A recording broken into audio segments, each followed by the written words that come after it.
Congress party को हार्दिक पटेल ने छोड़ा। जिस तरह से जिग्नेश मेवानी ने जमकर भाजपा का विरोध किया है, वैसे ही बीजेपी के विरोध में प्रदर्शन देश भर में विपक्ष दल कर रहे हैं। अब एक बार फिर से जम्मू कश्मीर से महबूबा मुफ्ती की आवाज बुलंद है। गुजरात और यूपी को लेकर उनकी आवाज बुलंद है, यानी कि मोदी और योगी का घमंड उतारने का पूरा प्लान महबूबा मुफ्ती ने कर लिया है। महबूबा मुफ्ती पहले तो सीएम योगी के खिलाफ हुंकारी भर रही हैं। ज्ञानवापी मस्जिद को सर्वे करने के बाद वहां शिवलिंग को लेकर हंगामे मचे हैं, कोर्ट में सुनवाई को लेकर हंगामे मचे और मुस्लिम के खिलाफ योगी का कदम बिल्कुल मोदी की ही तरह है, महबूबा मुफ्ती ने कहा है। महबूबा मुफ्ती ने कहा कि गुजरात में क्या हुआ है वो हम सब ने देखा है और इसके बाद यूपी में आज मुसलमानों के साथ क्या हो रहा है ये भी हम देख रहे हैं। तो मोदी और योगी का पूरी तरह से घमंड उतारने के लिए मुस्लिम विरोधी बन चुके हैं मोदी और योगी, ये कहने की कोशिश में महबूबा मुफ्ती ने जमकर मोदी और योगी के खिलाफ अपना जहर उगला है। बताने की कोशिश की है कि मुस्लिमों के साथ भाजपा के ये नेता कभी भी खड़े नहीं हैं। यकीनन आप भी सोच में पड़ जाएंगे, क्योंकि महबूबा मुफ्ती के ये बोल याद दिला रही है कुछ दिन पहले असदुद्दीन ओवैसी के बोल की कांग्रेस पार्टी की हाईकमान सोनिया गांधी की।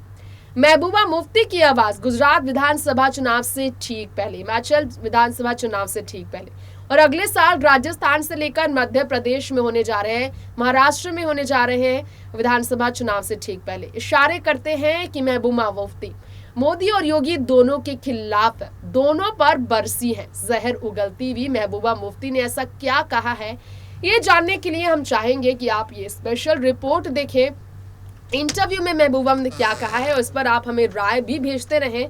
तो देखिए, सुनिए और गौर फरमाइए, मोदी योगी के खिलाफ मुस्लिमों को भड़का रही है महबूबा मुफ्ती, या फिर वाकई में मुफ्ती को इमोशनल इसलिए देखा गया क्योंकि वो ज्ञानवापी मस्जिद को लेकर तंग आ गई है इस तरह के शिवलिंग के हंगामे पर। हमें बताएं बाकी आपकी राय, लेकिन सुनिए इससे पहले महबूबा मुफ्ती की बयान सुनिए जरा।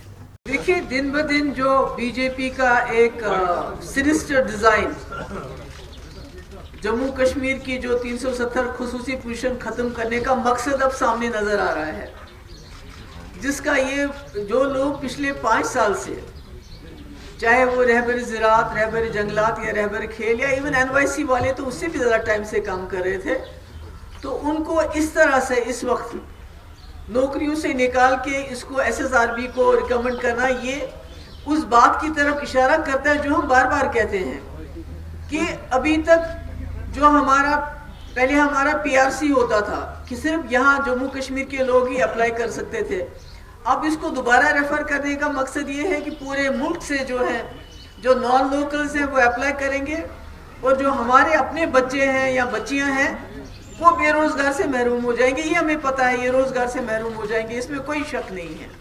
तो इससे बड़ा जुल्म क्या हो सकता है कि जिन्होंने अपना खून पसीना पिछले 5 साल से दिया, अलग अलग महकमों में काम करते रहे, ये पढ़े लिखे लोग हैं, ये कोई अनपढ़ नहीं है और इनका सिलेक्शन भी बाज़ाब्ता तरीके से हुआ है, मगर उसके बावजूद जिस तरह से एक रास्ता बनाया जा रहा है यहाँ के लोगों को दरकिनार करके, यहाँ के लोगों को डिसएम्पावर करके, उनको माइशी तरीके से, इकोनॉमिकली तरीके से, फाइनेंशियली तरीके से कमज़ोर करके बाहर के लोगों के लिए राह हमवार की जा रही है। ये बहुत अफसोस है और इसके लिए जिस तरह कल निकले थे, प्रोटेस्ट किया था, मैं समझती हूँ कि एक जमहूरी निज़ाम में पुरअमन तरीके से प्रोटेस्ट करने के अलावा और कोई चारा नहीं है।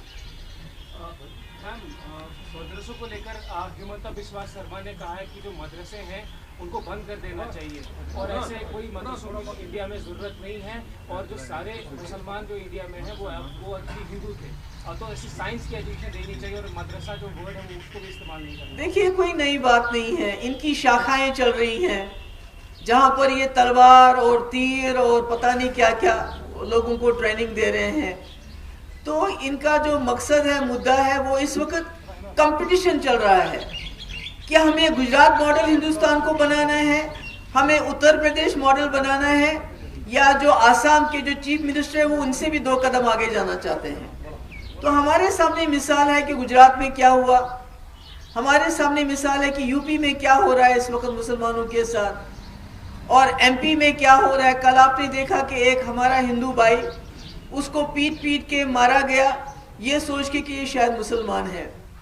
तो ये इस मुल्क की जो बुनियादें हैं उनको हिलाने की बात कर रहे हैं। ये जो मुल्क जिस सेकुलरिज्म पे जिंदा है, बना था, जो कॉन्स्टिट्यूशन पे ये मुल्क कायम हुआ था, उस कॉन्स्टिट्यूशन की धज्जियां उड़ाई जा रही हैं और पूरे मुल्क को Gujarat model, UP model, Assam model, Madhya Pradesh model, जो भी आप कहिए, उसको वही बनाने की कोशिश। और आपस में जो चीफ मिनिस्टर हैं उनका इस वक्त मुकाबला हो रहा है एक दूसरे के साथ कि कौन ज्यादा से ज्यादा मुसलमानों को तंग करेगा, मुसलमानों को खुदा ना खास्ता नेस नाबूद करने में पहल करेगा। इसीलिए मस्जिद और मंदिर के मुद्दे उठाए जा रहे हैं, मुसलमानों को प्रोवोक किया जा रहा है, उनको इश्तियाल दिलाया जा रहा है कि वो रिएक्ट करे और इनको मौका मिले एक और गुजरात का कांड करने का, या एक और जो यूपी में हुआ था या दूसरी जगह पे हुआ था, इनको दोबारा खुदा ना खास्ता यहाँ एक कत्लो आम करने का एक जो है एक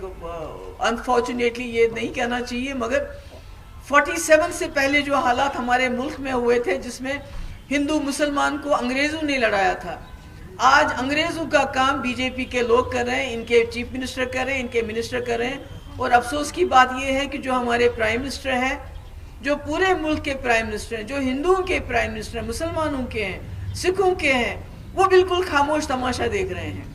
और उनकी खामोशी का मकसद जो इनकी पार्टी ये समझती है कि वो खामोशी का मकसद है कि ये जो आप कर रहे हैं ये सब ठीक कर रहे हैं। Thank you so much. बहुत शुक्रिया, थैंक यू। एक बात पूछना चाहूँगा, ये जो कैबिनेट ऑर्डर आया था, आपकी हुकूमत में आया था, वो रहबर इजरात के बाद, ये बच्चे जो हैं खुद तो अपने लेवल पे लड़ रहे हैं, लेकिन एक्सपेक्ट कर रहे हैं कि आप लोग इनकी मदद करें।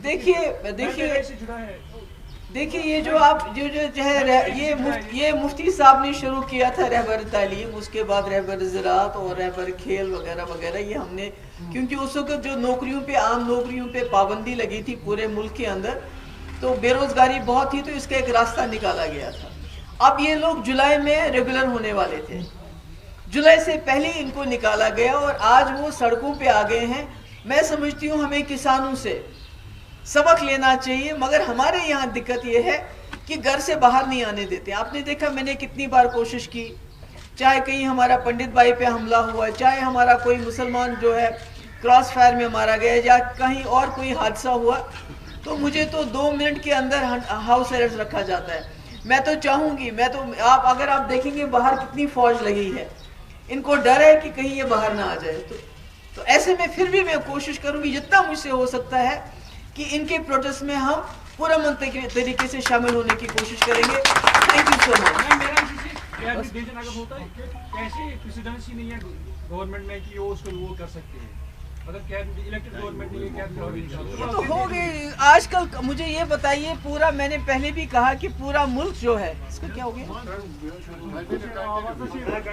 पूरा मुल्क जो है वो आईन पे नहीं चलता है, वो कॉन्स्टिट्यूशन पे नहीं चलता है। अगर चल रहा होता तो इस वक्त जो मुल्क में हो रहा है, नहीं तो आपका कानून है कि बाबरी मस्जिद के हवाले से कि आप किसी भी नए इशू को नहीं उठाएंगे, किसी भी नई मस्जिद का किस्सा नहीं उठाएंगे। कौन सुनता है?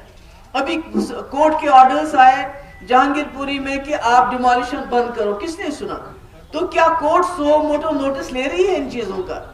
आपकी जुडिशरी हो, आपका मीडिया हो, या आपका एग्जीक्यूटिव हो, सब इस वक्त जो है, जिनको जवाबदेह बनाना चाहिए था इस सरकार को, वो इस सरकार के टूल्स बने हुए unfortunately. Thank you so much.